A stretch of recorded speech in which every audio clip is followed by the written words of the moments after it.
Acho que agora vai.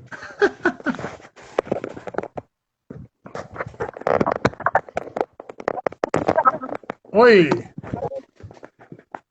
E aí, vamos aqui falar de teatro científico hoje, né? agora deu certo, né? Com 40 e poucos minutos de atraso, né? Mas faz parte, né? Deixa eu botar meu fone aqui que melhora. Uma coisinha aqui, nesse momento, Como é boa que é? noite aí, que vão prestigiar a nossa live. Nesse momento, aqui na minha casa, com alguns metros de distância, Ah, está sendo máscaras do pessoal do Espetáculo Sacro de Itamotinga, né? Da associação lá, artística, que vai sei, fazer uma doação lá no distrito de Itamotinga. E sei. aí, ó, galera, Tá tem gente beleza? aqui Ah, tá a galera com você aí, né? Deixa eu trabalhando. acertar meu cenário aqui. Concordo com o seu André Mota. Ó, lembrando ao pessoal que nós tivemos aí um pequeno problema técnico aí, meu celular resolveu. Eu liguei pro Velasque antes da live, aí o celular deu pau. E aí eu tive que resetar, né? Mas agora vai dar certo. Sim, com 40 minutos de atraso, né? E aí, Velasco, beleza? Tranquilo? Hoje nós vamos falar sobre teatro científico, falar um pouco aí da experiência do Ciência Cênica, né? Dentro desse. Exato. O teatro científico, para mim, foi um divisor de águas na minha carreira como artista, né? É mesmo? Foi o meu amadurecimento como diretor do teatro, inclusive, né? Ah, rapaz. Como acadêmico, né? Isso é importante. Aí eu vou começar aqui com uma frase de Brecht aqui, ó. Ele fala que as revoluções se produzem nos becos sem saída, né? Então, assim, a ideia experimental nossa é de que se inicia ali em 2006, 2007, né? E percorre aí já um bom tempo aí até 2012 muito ativo, né? E talvez 2012 a gente monta aquele curso ali de artes cênicas no CETEP, né? E aí vai para o ensino. Tá ouvindo, beleza aí? Tá ótimo aqui, tá bem, tá de boa. Vai pro ensino médio, né? Na rede estadual da Bahia. E ali a gente começa a E, formar atores, né? Na rede da educação básica, né? E o teatro científico são sempre como boas referências, né? Então, a galera aí, Marcos Ribeiro aí entrando, um abraço ao Marcão, aí a galera toda aí. Deixa eu ver quem mais está aqui, ó. A galera tá entrando aí, né? A gente vai a sempre. galera. Então, assim, Marcos Vale, grande abraço aí pro Marcos Vale, um grande. O professor Marcos Vale é uma grande figura aí de referencial do teatro científico no estado do Ceará, no Ceará da Ciência, né? Um forte abraço aí para você. Então, exatamente, é uma referência, né, pra gente. O teatro científico, quando nós nos propomos ao desafio, né, ao desafio de discutir ciência através do teatro numa região que praticamente. tem um debate aí no seu lado aí que tá dando microfonia, hein? A galera falando aí. Vamos mudar de cenário. Ah, e aí, como é que vai ser essa história todinha aí do teatro aí? Vai ser com máscara, vai ser sem máscara? Os atores vão estar de máscara? Ou o público vai estar de Não, máscara? Como é que tá esse cenário e essa questão toda aí? não, na verdade, eles conseguiram um material inteiro. O grupo se reuniu e resolveu fazer uma ação preventiva, né, com os idosos da comunidade de Motinga. E aí eles estão confeccionando máscaras, e essas máscaras serão mais de 100 máscaras, acho que umas 200 máscaras. Ah, E essas máscaras serão doadas, né, lá no distrito de Itamotinga, entendi, para as pessoas. mas o meio da pandemia ou pós-pandemia vai ser com máscara ou vai ser sem máscara? Os atores e o público, como é que vai ficar isso aí? Que você acha Sabe que aí, vai acontecer? a gente não sabe ainda se o espetáculo vai acontecer mais esse ano. Entendi, Forma, a estrutura está toda montada, né? A entendi. estrutura de figurino, o esquema de cenografia, de iluminação, de som, de trabalho com os atores, a gente interrompeu recentemente por conta é, é, desses decretos, né? E foi importante também, porque eu acho que que num momento delicado como esse, a gente precisa refletir. Por outro lado, a gente sabe que o mercado das artes foi extremamente impactado com as medidas preventivas do Covid-19, né? A Claro, gente não claro, vive sem... claro. Os artistas não estão podendo trabalhar da forma como vinham trabalhando antes, né? Inclusive, A gente tem... teve até uma reivindicação, né, de atores, de artistas, né, para que os deputados também incluíssem os artistas aí na questão do auxílio, né? Exatamente, porque você imagine Eu não aí sei, eu que acompanhei até uma parte da lei, não sei se a lei foi aprovada, ali foi aprovada, né, pelo Congresso, a proposta que veio do Congresso, não sei se foi sancionada, né, para a questão não, ainda, do auxílio. para você ter uma ideia, se nós não tivéssemos, né? Agora eu vou puxar a sardinha para o meu lado. Se a gente não tivesse, no período todo de isolamento social, o contato com a arte, né? Agora a arte, a partir das repetições do que já foi produzido no Brasil inteiro, né? Em relação a cinema, televisão, teatro, se a gente não tivesse o acesso a essas produções artísticas, talvez a gente não suportasse esse isolamento, né? A Entendi. literatura. Ó, tem uma pessoa aqui já perguntando aqui, né? O Jucinei, né? Desculpa a ignorância, mas faça fala um pouco breve sobre o teatro científico, né? Ó, eu poderia falar para você o seguinte: o teatro científico ele é bem antigo, né?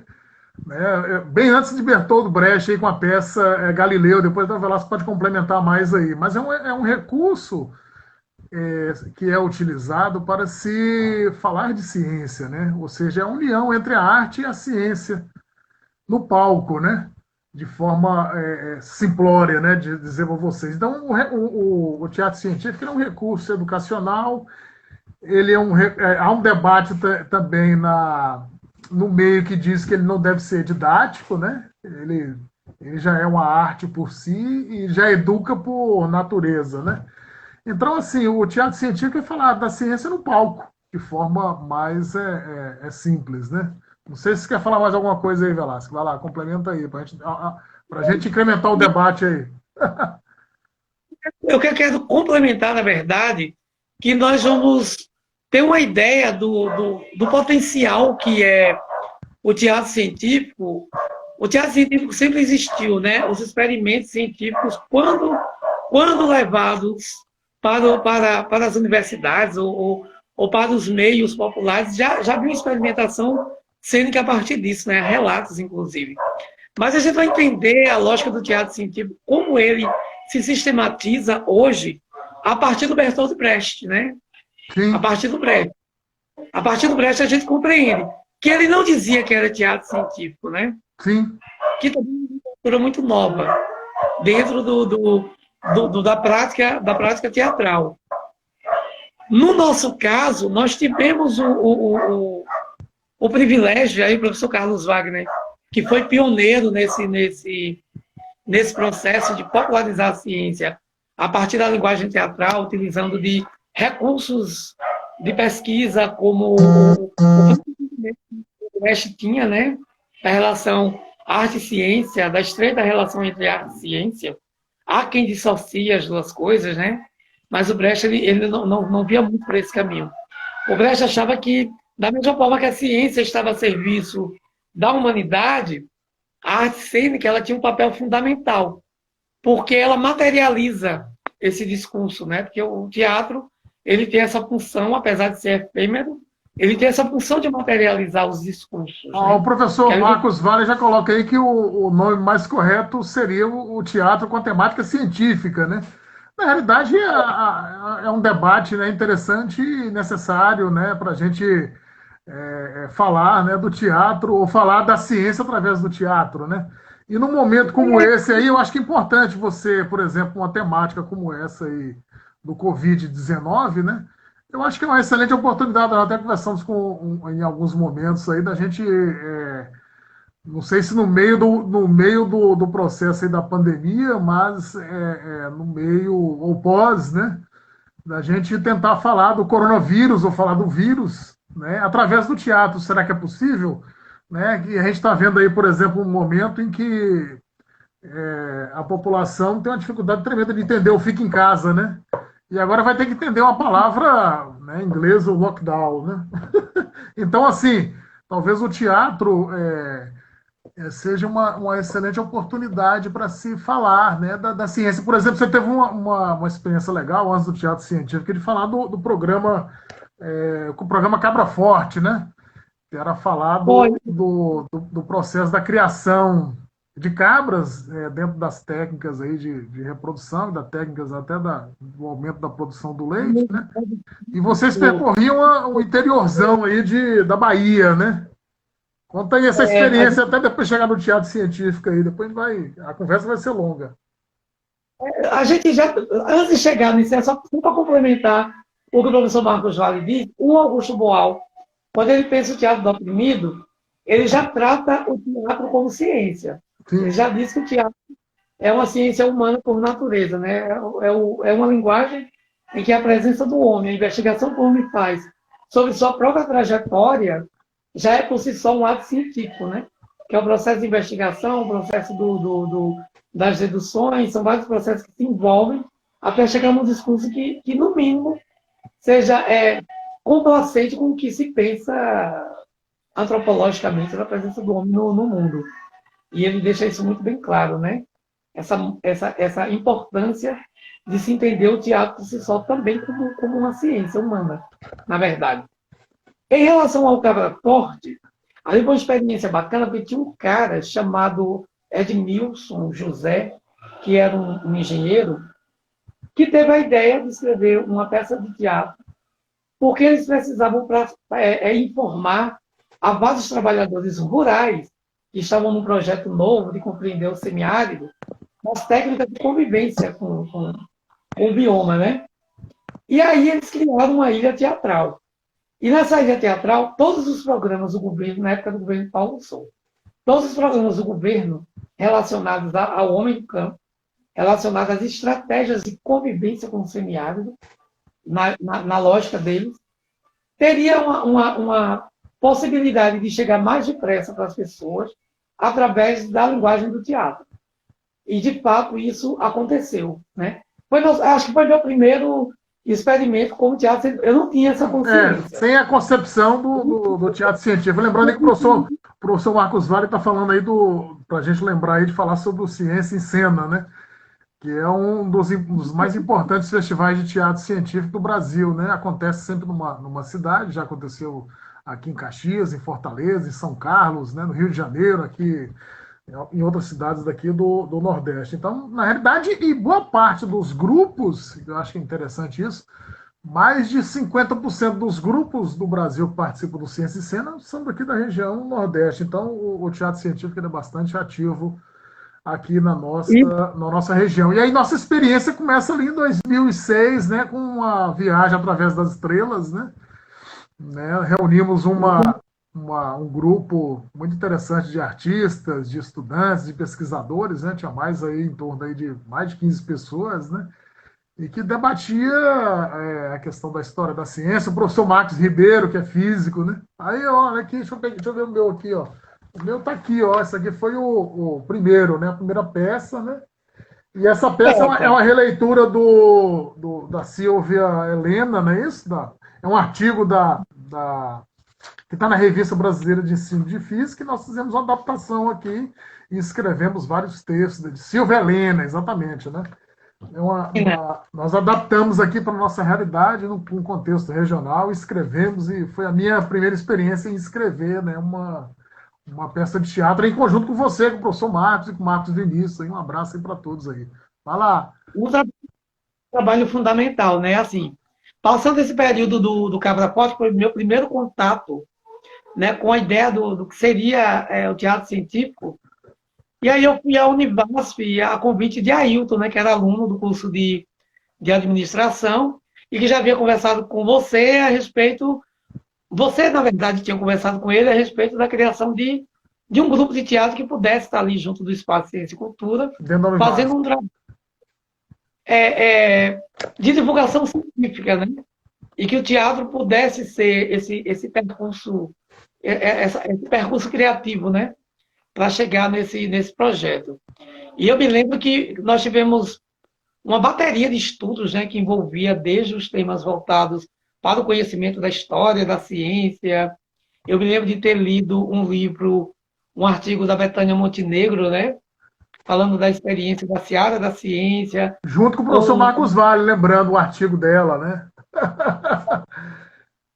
a gente teve esse contato de estar lendo essa literatura específica, né? Porque eu me lembro também de ter pesquisado popularização da ciência através do teatro e dentro da estrutura literária do teatro não tinha nada parecido, né? Eu digo, então esse negócio é muito novo, porque nós não temos dentro do teatro declarado, né, um estudo que seja específico voltado para a popularização da ciência através dessa linguagem. E aí, quando eu li esse artigo, as coisas foram. Eu fui compreendendo melhor como deveria funcionar e que caminhos a gente poderia estar percorrendo até chegar no nosso primeiro resultado, que foi a peça da Silvia Helena, né? Eu me lembro de ter lido em grupo, todo mundo leu a peça. Isso é um processo muito bacana porque você estava ali, no meu caso, e no caso da maioria dos atores, diante de um desafio novo, que você estaria lidando com um quadro que tinha uma outra perspectiva, que não era mais a perspectiva da literatura dramática como a gente já conhecia, mas um teatro que tinha um outro objetivo, né? Ele saía do discurso do entretenimento, ele saía do discurso das linguagens dramáticas, cômicas, e buscava uma outra comunicação. Na verdade, isso, né? Sim. Um outro processo de comunicação. E aí a gente mergulhou. Eu me lembro de ter mergulhado bastante e que a peça durou um ano. Sim, sim, sim. Foi um ano foi um parto, né? Mais de um ano, né? Aliás, foi um ano mesmo, né? Estreou no SBPC regional, né? E depois nós fomos até Sobradinho, né? E o legal que foi assim uma construção.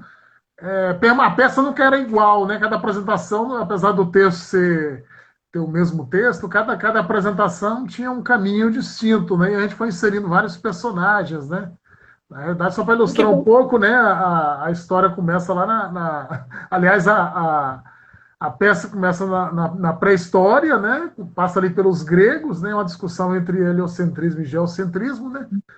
Até chegar, né? Passa pela ciência moderna, né? Até chegar ao período contemporâneo aí da conquista do espaço, né? E na realidade é uma peça, ela é fictícia, né? Mas ao mesmo tempo retrata a vida, né, dos cientistas, né? E a ideia era debater com a plateia, até para desmistificar e desmitificar, né, essa questão aí da ciência, do artista, do cientista, né? E aí eu lembro que a peça ela tinha uma hora de duração, depois tinha sempre mais uma hora de debate com o público, né, com a plateia, né? Então os atores tinham que estudar, isso foi muito massa, né? Foi muito, muito gostoso no processo de construção, né? Uma peça polêmica, né? Porque ela vai desconstruindo tudo que dentro do ambiente escolar não tinha um debate. Sim, sim. Né? Constrói muita coisa. Eu me lembro que tem a cena do Galileu, né, da abjuração do Galileu, que as pessoas não sabiam daquilo. As pessoas não sabiam daquela passagem. Que Galileu tem que negar tudo aquilo que ele pesquisou, que ele descobriu, que ele sabia, né, em nome de uma ordem religiosa que dominava. E era a fase da dramaturgia, né? Quando Galileu ele entra ele entra no palco e ele é questionado, né? Ele é processo de abjuração dele, né? Através do Papa e dos assessores do Papa. Eu acho que era a parte mais dramática da peça, né? Eu lembro que nós participamos da primeira Conferência Nacional de Educação em Brasília, lembrando que a peça viajou pra caramba, viu, gente? Viajou aí, foi para Brasília, foi para o Ceará, foi para Caxias, foi para o Espírito Santo, a galera foi para o festival lá de Curitiba, né? E eu lembro que numa cena lá em Brasília, na fase lá dramática, né, do Galileu, É que o Galileu tinha que chorar, né, em cena, né? E é algo difícil para caramba você ter o choro espontâneo do ator, né? E eu lembro que na apresentação de Brasília ele saiu do armário, né? O Márcio Soares, né? Que fazia o papel de Galileu, e o cara chorou e emocionou todo mundo e a plateia ficou toda emocionada, né? Então, assim, o teatro, além de ter esse processo de informação, de educação, da arte, da ciência, ele também emociona, né? E aí, o que você tem a dizer sobre isso aí, hein? Teatro e emoção. O teatro não precisa desses elementos. A vantagem do teatro, primeiro, o ator, que sem o ator, o teatro ele não existe, né? Mesmo que tenha bonecos, que tenha objetos, que se fala hoje muito de teatro de objetos, ou teatro de animação, a presença do ator é fundamental. Isso é fato. E nós tivemos todo um percurso para construir o que foi mais difícil, que é humanizar a figura do cientista. Isso foi muito bacana na experiência. É você pegar um cara que estava num pedestal intocável, que pouco se sabia do seu processo afetivo, das suas relações pessoais, sociais, e trazer isso para o palco, ao mesmo tempo que se apresenta um cientista com seu discurso ali elaborado, muitas vezes perseguido, porque não se entendia o que aqueles homens queriam dizer. E tem uma fala do Galileu que eu, até hoje, essa fala ainda me inquieta, que é a seguinte, quando ele diz: caro Senhor, se a humanidade evoluiu em seu conhecimento, foi porque essa pergunta ainda não foi respondida. Quem é Deus? Onde está Deus? Eu não sei tudo. Aliás, eu sei quase nada. Só sei que a natureza está escrita em linguagem matemática, né? Que é linguagem de código. Essa pergunta, essa fala do Galileu me inquieta até hoje. Toda vez que eu vou montar uma peça de teatro, eu sempre me passo essa pergunta.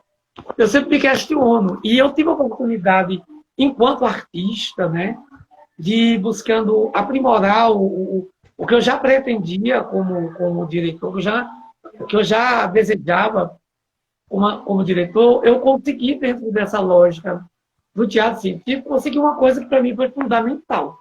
Eu acho que aí eu amadureci mais depressa. Eu acho que eu amadureci muito. Sim. Eu acho que é um processo de maturação muito legal que você falou, né? Eu lembro que quando você tinha atores que eram estudantes universitários e atores, por exemplo, de ensino médio, né? A gente fazia sempre uma provocação para que o aluno que estivesse ali no ensino médio, inclusive você, né, que buscasse o ensino superior, né, que buscasse a cursar, né, a aprofundar mais no conhecimento, né? E assim, o que eu acho mais legal enquanto professor é que 80% da galera que participava ali, eles conseguiram entrar na universidade, né, enquanto estudante, né, seja lá de artes visuais, seja lá de administração, de engenharia, tinha de todas as áreas, né? Até da própria artes cênicas, né? Cinema, teve uma galera que participava também que foi fazer cinema. Então, esse estímulo que a construção, né, da peça, da educação e da ciência deu, isso foi muito legal e gostoso, né, de se vivenciar, né? Eu acho que isso... Como é que é? 99% dos atores que estavam no Ciência Cênica entraram na universidade. Sim. Só o Maurício não entrou. O único. Todos os outros... Mas é uma opção. Nem sempre a universidade é para todos, né? A gente tem que ter a opção também da carreira artística, que eu acho que ele está seguindo muito bem aí no filme. Aliás, fazer uma propaganda sua aí para o pessoal assistir aí, né? As Coxinhas de Jesus, né? É um vídeo muito interessante. Procura no YouTube, viu? Entre no YouTube aí e vai lá. Acho que vai propaganda para você aí, né? Parece que eu gosto de mexer com religião, né?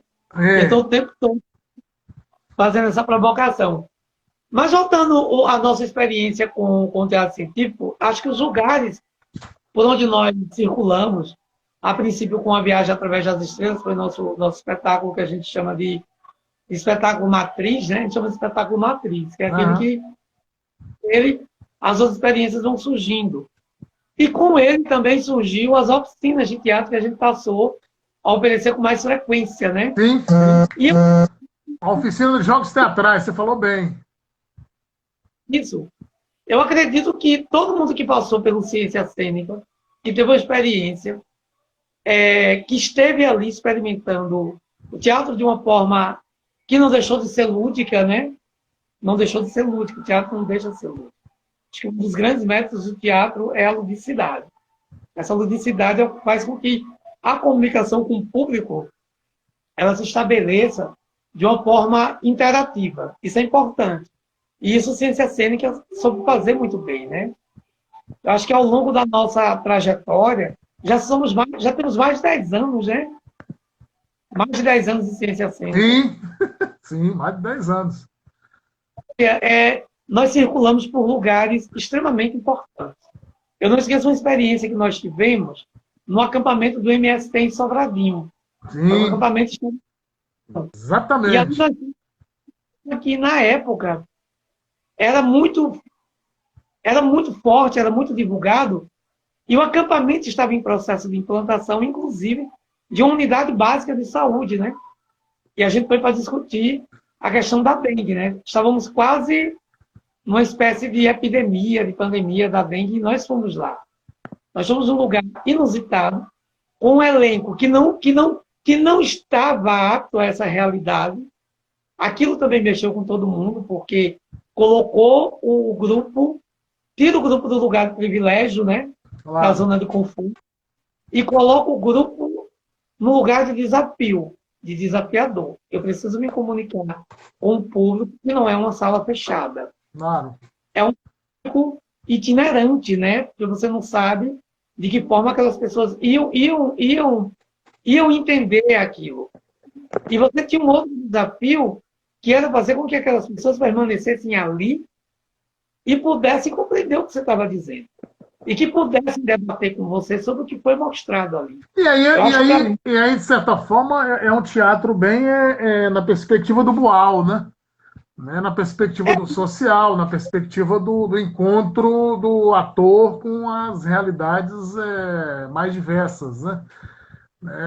Porque Boal é uma figura interessante, porque ali na pedagogia do oprimido, né? Pedagogia não, teatro do oprimido, eu falo do teatro do oprimido, que ele tem uma conexão muito legal ali com a pedagogia do oprimido, né? Apesar da pedagogia do oprimido vir antes, né? Mas o Boal encontra com Freire no exílio para produzir, né, a obra dele lá, o teatro do oprimido. Então tem uma simbiose muito legal, né, de uma coisa com a outra, com dessa questão de se debater e discutir realidades, né? E a realidade do MST, a realidade social do MST é algo muito importante, a questão da terra, né? E o conflito do ator, né, com a realidade ali que ele estava vivenciando, né? Detalhe, não era um teatro de arena, né? Não é um teatro comum, né? De palco, né? Tal, mas um teatro, né? De rua, né? Digamos, né? Além da rua, né? Esse aí, né?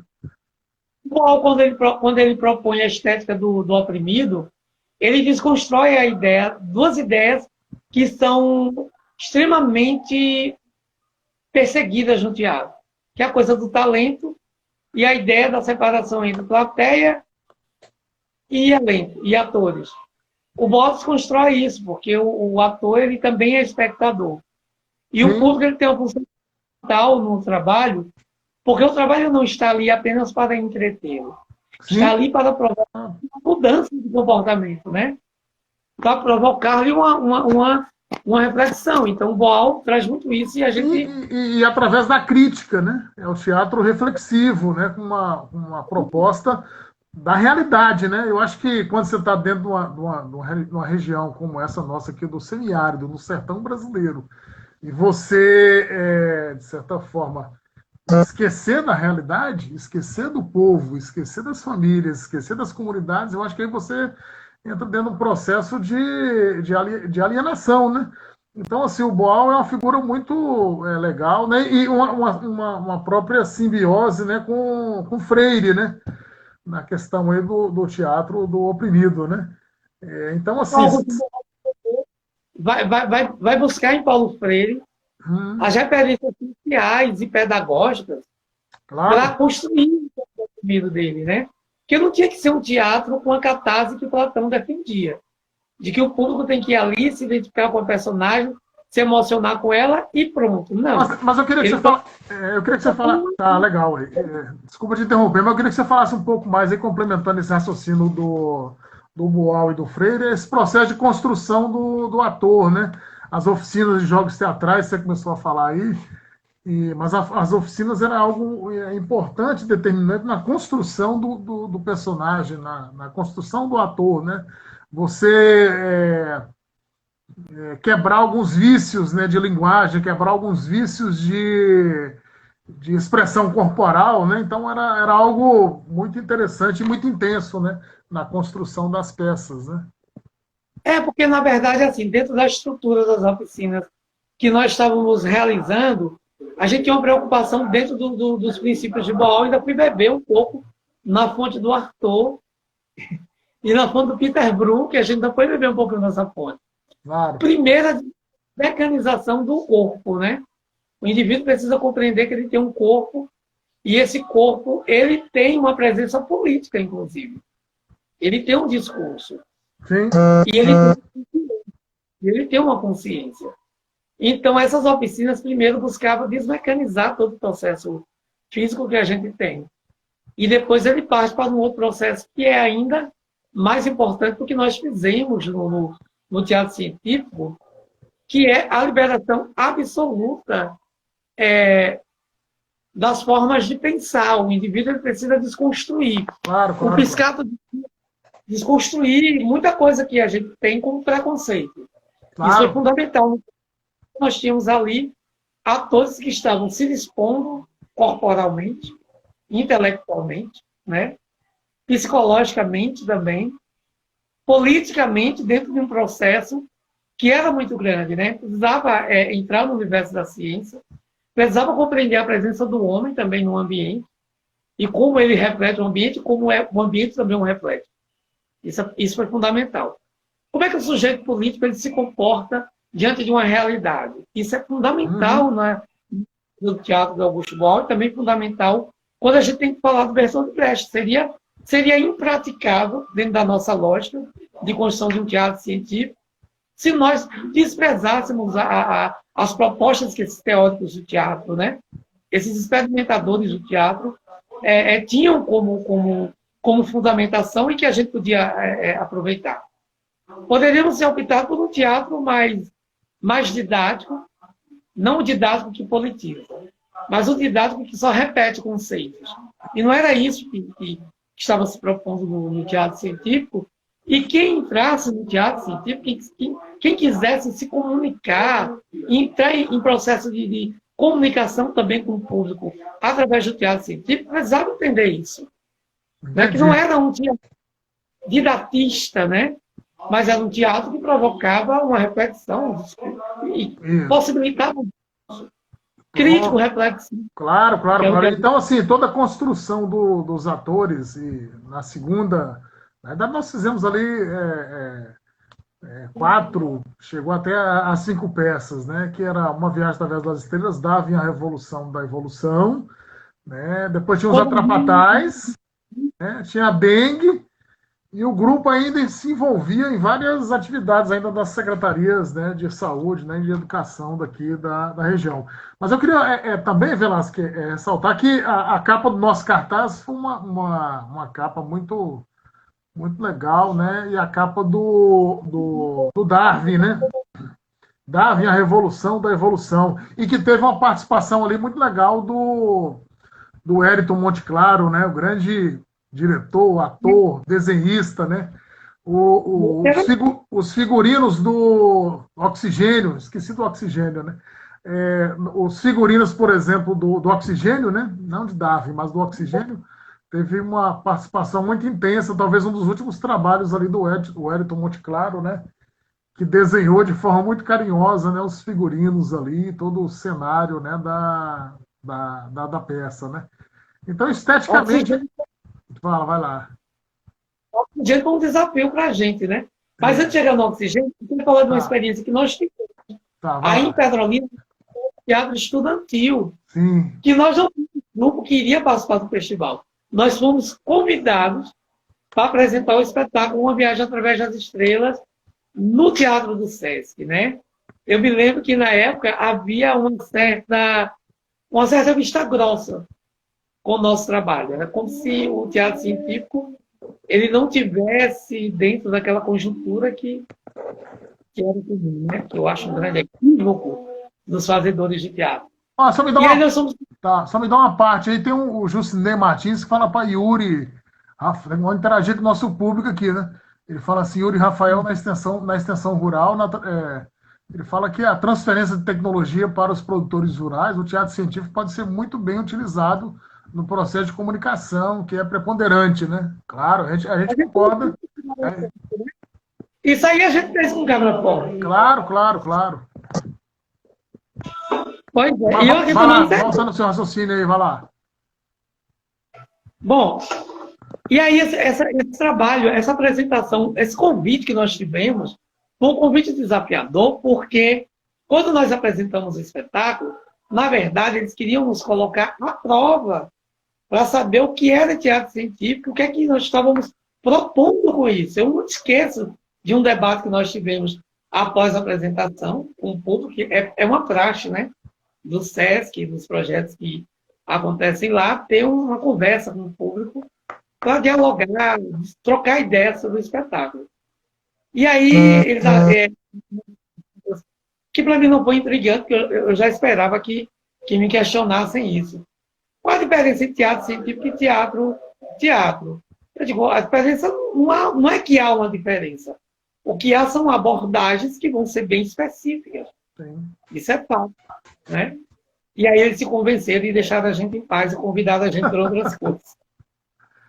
Mas aí nós tivemos no período ainda com as oficinas, nós tivemos o desafio de fazer uma peça que nós tínhamos, inclusive vocês tinham dúvida se a história realmente era real ou se era uma licença poética do dramaturgo, que era o Murilo Dias César, né? Sim. Que foi o Darwin, a Revolução da Evolução, que para mim é um dos nossos espetáculos mais lindos. Lembrando que foi uma peça encomendada pelo Carlos Palma, né? E depois o Carlos Palma ele acabou não executando, né, o projeto, né? E aí nós encontramos e fizemos um recorte, uma releitura, né, do texto do Murilo, né?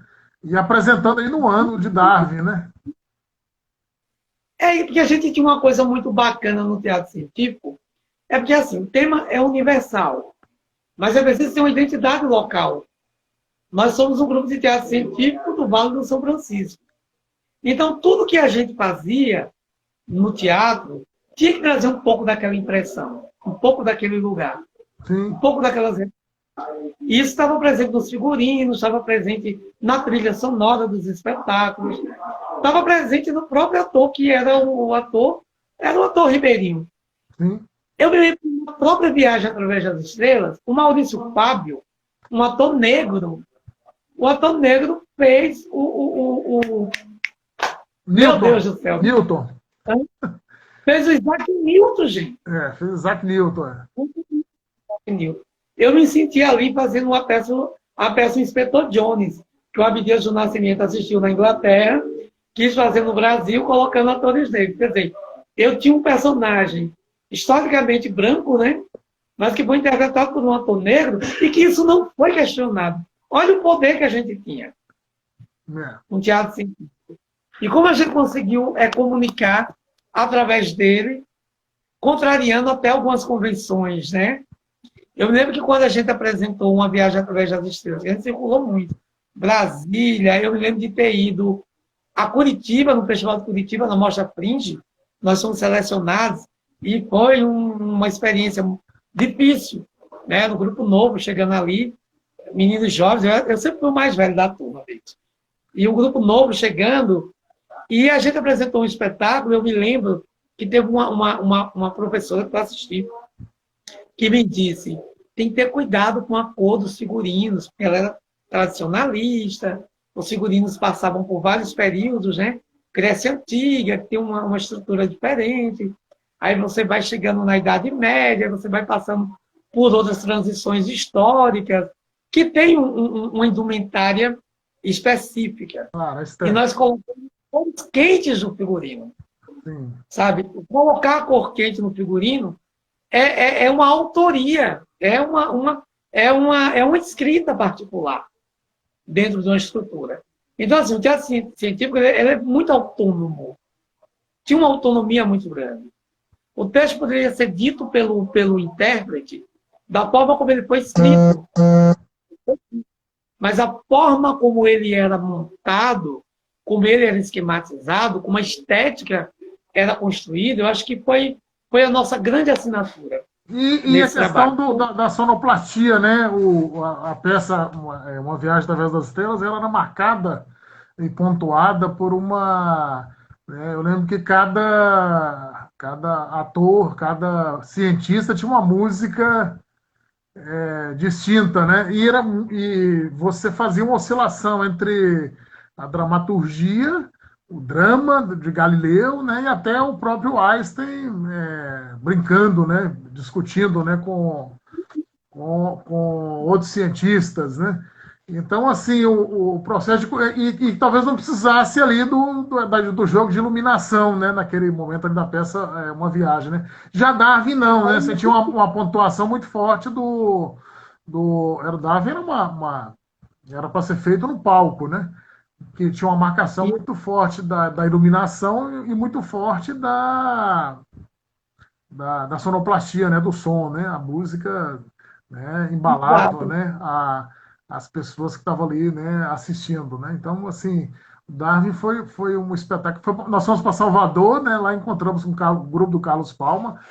Aliás, Carlos Palma é uma grande referência nacional aí do teatro científico, do arte e ciência no palco, né? Acho que para pontuar isso aí tem umas figuras importantes que a gente não deveria deixar de citar, né? Que é o arte e ciência no palco, né? Do Carlos Palma, um grupo lá de São Paulo, né? Talvez um dos mais antigos aí, ele surge ali por volta nos anos 90, né, com a peça Einstein, né? Eu acho que a peça ficou mais de 20 anos, né, em cartaz, né? E ele é o nosso Einstein brasileiro, né? E você tem um grupo também lá da Fiocruz, né, do Museu da Vida, né, que cumpre um papel muito importante na discussão do teatro científico. Além de não esquecer do nosso, que estava assistindo aí, não sei se ele está aí ainda, do professor Marcos Vale, né, que é do Seara da Ciência, né, que é um grupo bastante intenso ali no Ceará. Um abraço, viu, professor Marcos Vale. Mas vai lá, Velasco, mete bronca aí, fala um pouquinho mais aí dessa construção, era um processo muito criativo, né, envolvendo música, todo mundo se envolvia, né, na questão musical, na questão da iluminação, né? Nós tínhamos uma coisa bacana, que nós misturávamos a música erudita com mangue beat na sonoplastia. Olha que percurso extremamente particular, né? Você pega uma música erudita lá do Beethoven e vai colocar lá com o mangue beat do Chico Science, pontuando uma cena, que era a cena do Einstein, né? A cena do Einstein era pontuada pelo mangue beat do Chico Science. E assim, a gente teve a oportunidade de conhecer essas figuras importantes, precursoras do teatro científico no Brasil, né? Sim. Ao lado de um Marcos Vale, né? Um dramaturgo a serviço da ciência. Isso, para mim, é importante. Você conhece um Carlos Palma. Tivemos o privilégio de conhecer Cauê, né? Cauê Matos, Sim, né? Cauê Matos, da Estação Ciência da USP, né? Uma grande figura. Exatamente. Também, bem que você vai lembrando de gente aí. Muita gente boa. Tipo, e o Oswaldo Mendes, gente. Se eu conhecer essas pessoas que estão ali na labuta do teatro científico, que defendem... Um grande teórico do Plínio Marcos, né? Oswaldo Mendes. Que defendem uma dramaturgia assim, é muito importante, sabe? E nós aprendemos muito, nós éramos muito jovens. E isso como um papel importante da universidade, extrapolar os seus muros, né? E as suas fronteiras, né? Porque essa história de fazer ciência, de fazer divulgação científica somente na sala de aula ou somente num espaço restrito, o Ciência Cênica e o Teatro Científico, o Grupo Ciência Cênica, ele demonstra que é possível extrapolar as fronteiras, né? Enquanto tem pessoas que talvez estejam mais preocupadas aí em fechar as fronteiras, né? Então, esse processo de liberdade foi muito importante para interagir com outros grupos do Brasil, né? E demonstrar o seguinte: A gente produz muita coisa boa, a gente produz muita coisa legal, né? Essa característica do ator sertanejo nordestino, isso impacta a galera do Sul e do Sudeste, né? Porque você tem aí atores que muitos, às vezes um colega me falou uma vez assim que o ator nordestino, o Nordeste, é diferente do Sul, né? O Sul é muito técnico, é muito memorístico, né? Do Nordeste ele fala com a emoção, né? Então a emoção ela tá na pele, Tem né? uma coisa do nordestino de ser espontâneo no palco. O que não quer dizer que não seja, o que não quer dizer que ele não tenha técnica. Sim. É que ele põe a técnica, né? Porque há uma verdade que não é técnica. Há uma verdade cênica que não é técnica no ator nordestino. Ele vai para ali, ele vivencia aquela emoção, ele vivencia de fato, né? Ele vivencia de fato. O artista do Sul, não são todos também. O artista do Sul, ele busca no aparato técnico uma forma de menear ali as emoções que ele emprega para o personagem. Então, uma coisa que eu acho interessante no teatro científico, eu vou dizer uma coisa ousada agora. E que o teatro científico, ele preenche uma lacuna que a escola não tem capacidade de cumprir, que é fazer com que a ciência chegue nas pessoas de uma forma mais interativa. Claro, mas aí, complementando o que você falou, o papel do teatro não é substituir a escola, não, hein? A escola cumpre o seu papel lá da educação, do currículo, né, da formação, do chegar 7 horas ou 7h30 da manhã, de ter um intervalo ali 9h30, 10 horas, e depois encerrar ali por volta do meio-dia, né? Então a escola ela cumpre o seu rito, né? A escola integral de forma diferente. Então, assim, o teatro científico ele entra numa linha da atividade não formal, né? Mas assim, o professor ele pode utilizar o teatro científico enquanto recurso didático, né, para apresentar temas, por história, geografia, química, física, português, os clássicos da literatura brasileira, né? Ele não substitui a escola, né? Ninguém substitui a escola. Mas ele provoca uma reação na escola.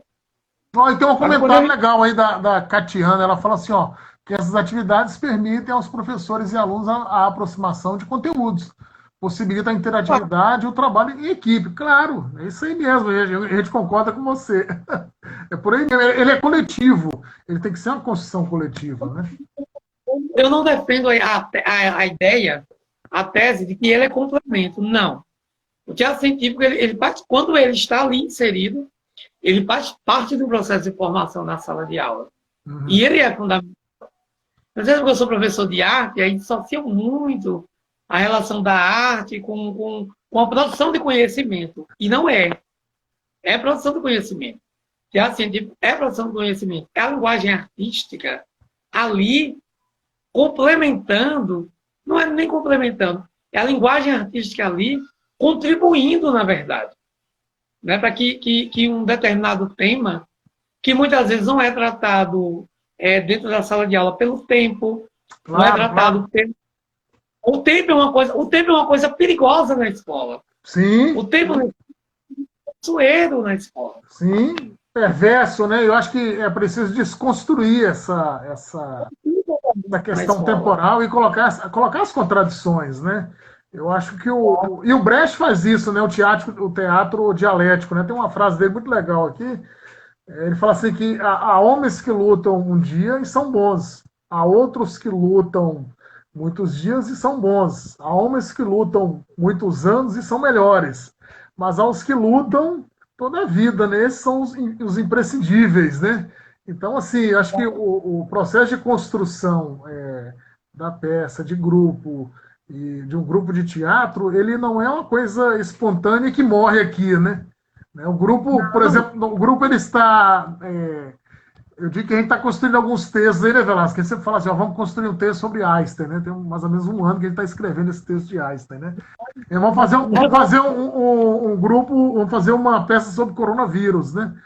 Mas, assim, o grupo ele não morreu, né? Eu acho que a ideia só morre quando não há mais humanos na Terra, né? Mas enquanto existe a ideia, o projeto ele sobrevive na mente de cada um, né? E nós não queremos ser referência nem herói para ninguém, né? Infeliz desgraçado do país que precisa de heróis. Isso aí é Brecht também, hein? Brecht e Freire também. Isso é Brecht e Freire. E Freire fala assim o seguinte, tem que estar sempre reinventando, né? Na verdade, eu acho que o grande mérito do Ciência Cênica é porque, desde o início, nós não criamos raízes com ninguém. Sim. Era um grupo de passagem. As pessoas simplesmente iam passando pelo grupo. Iam experimentando. Nós tivemos um irmão, inclusive, né?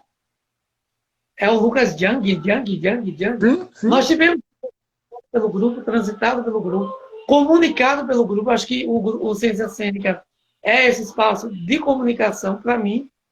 Essa é uma lógica de construção de um coletivo de teatro fundamental. É que ninguém tem que criar raiz, as pessoas precisam disso. E nem heróis, né? Tem heróis, não precisamos de heróis. Precisamos de pessoas que se comuniquem e queiram estar ali se comunicando. Eu acho que essa é uma das lógicas mais assertivas que a gente tem nessa nossa proposta com Ciência Cênica. E a gente não parou. Daqui a pouco a gente se reúne e começa uma nova proposta, sabe? Com mais liberdade, com mais flexibilidade, com apoio. Né? Tivemos muito apoio, né, da universidade em um determinado momento. Apoio da prefeitura. Eu acho que é muito importante nesse momento aí de pandemia, voltando à questão do vírus aí, você tem apoio ao artista, poxa. Né? A gente vai agora, mais do que nunca, precisar, né, da arte, né, e da cultura. Né? Nesse momento esse momento de confinamento, esse momento do fica em casa, pô, não tem somente só as lives aí dos cantores sertanejos, né? Então tá todo mundo refletindo aí N possibilidades de dialogar nessas lives aqui. Acho que é importante para até manter a força do espírito de dizer que todo mundo vai sobreviver, que nós vamos passar por esse momento. Voltaremos diferente do que entramos, né? Nada do que foi será, do jeito que já foi um dia, né? Então a gente vai voltar de forma diferente para fazer coisa mais legal, coisa mais distinta. Então, assim, a arte ela tem a possibilidade de se reinventar, né? E isso é muito legal na perspectiva do ator, do diretor, não é um processo fácil, né? Você sobreviver a tudo isso, né? Já era difícil sobreviver numa perspectiva em que você não tinha valorização, né, de desmonte da cultura brasileira, né? E agora, posterior a todo esse momento em que as pessoas têm que ficar num distanciamento, né? Imagina isso aí dentro de um teatro, né? Um teatro ali da caixinha, né? Não, nós estamos vivendo um momento extremamente difícil. Ver o desmonte das políticas culturais, né? E agora, com a pandemia do novo coronavírus, nós estamos presenciando e vivenciando de uma forma extremamente terrível e desumana o completo abandono da categoria artística. Não se pensou em medidas que viessem a minimizar os impactos dos trabalhadores da arte que estão sem poder fazer seu exercício profissional. Sim, do teatro, do cinema, né? O cinema parou, mas o que se pensou para esses profissionais que não estão trabalhando? E os profissionais do teatro têm apoio menor. O que se pensou para essas companhias? Elas não vão poder atuar, não vão poder estar nos teatros. Mas e aí? Elas não vão poder produzir. Como é que elas ficam? Elas vão morrer à míngua? Né? Esses trabalhadores vão ficar sem amparo? Sabe, se pensou em vários amparos, mas não se pensou no amparo dos profissionais da arte. E isso é preocupante, porque você não consegue viver sem arte. Tire tudo e tire a arte, porque aí o caos é pior. Isso não é discurso dramático, não é discurso real. Agora imagine você dentro de sua casa, tem um contato com a literatura, tem um contato com um bom programa de televisão, para quem gosta, tem um contato com o cinema, para quem curte, tem um contato com uma boa música. Esses profissionais impactados pela falta de política nesse momento, voltada para a categoria, gente, é difícil, é criminoso, inclusive. É como se fosse uma parcela de trabalhadores da sociedade a quem não se deve importância nenhuma. Isso para mim é preocupante. E você vê medidas preventivas aí de vários governos e pensa no trabalhador formal, no trabalhador informal, mas quando você vai buscar a categorização desses profissionais, o artista não aparece. Está invisível, né? Não sei, acho que tem que provocar, né, no caso, os governos e a própria categoria para mobilizar e, de certa forma, tentar buscar aí editais para que os artistas tenham pelo menos a renda mínima, né? Sem a renda mínima, você tem aí um processo caótico de... Muita propriedade, né, com cuidado, eu acho que é importante que se pense.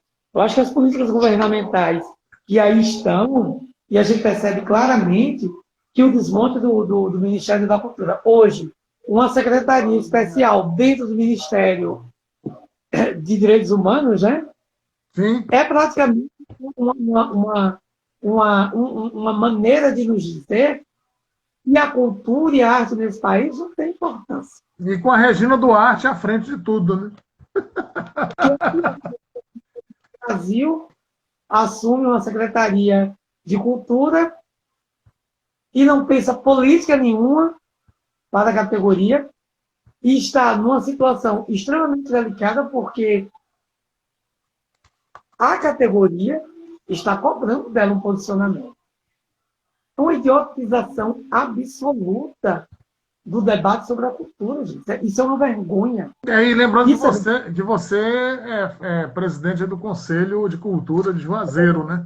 Nós estamos falando aí com uma figura com autoridade e que tem assim, a chancela para falar sobre a temática, né? Hoje em Juazeiro tem mais ou menos quantos artistas, né, Nós temos no cenário? Um cadastro, são resquícios de cadastro que foram feitos em 2010 e 2011. Nós temos uma média de 400 artistas em atividade. Entendi. Em atividade. Divididos em aqueles que vivem exclusivamente do trabalho artístico, e aí estão inclusos os músicos de voz e violão que tocam nos barzinhos, os artesãos. Entre os artistas de teatro, nós temos uma média ainda pequena. Cerca de 20% dos artistas de teatro vivem exclusivamente da prática teatral. Entendi. É um percentual ainda muito baixo, dadas as condições que não são dadas, né? Não existe uma condição da sobrevivência do teatro. Primeiro que a gente só tem um teatro. Segundo que o mercado das artes cênicas, embora em expansão, embora considerado o quinto pilão da economia nacional, né? Porque nós temos visibilidade no mercado da economia criativa, mas ainda os investimentos voltados para o mercado das artes é muito pequeno em relação à visibilidade que ele dá. Isso é fato. Beleza. Acho que nós estamos chegando quase aí ao fim do nosso bate-papo aí. Pedindo desculpa, pessoal, aí pelo nosso atraso. Mas valeu aí, Velasco. Dá para gente ficar aqui a noite todinha aqui falando sobre teatro científico, falando sobre ciência no palco, sobre arte e ciência, construção aí dos atores, construção aí dos personagens, né, das oficinas de... Peraí que meu cenário está desmontando aqui, hein? Eu estou aqui na minha biblioteca aqui, que é o meu cenário, viu? Construção das oficinas, na construção lá construção do palco, construção da iluminação, construção da sonoplastia. Então, o teatro, ele sempre é uma questão muito legal e importante. Eu aprendi muito com vocês, eu digo, hein? Aprendi muito, hein?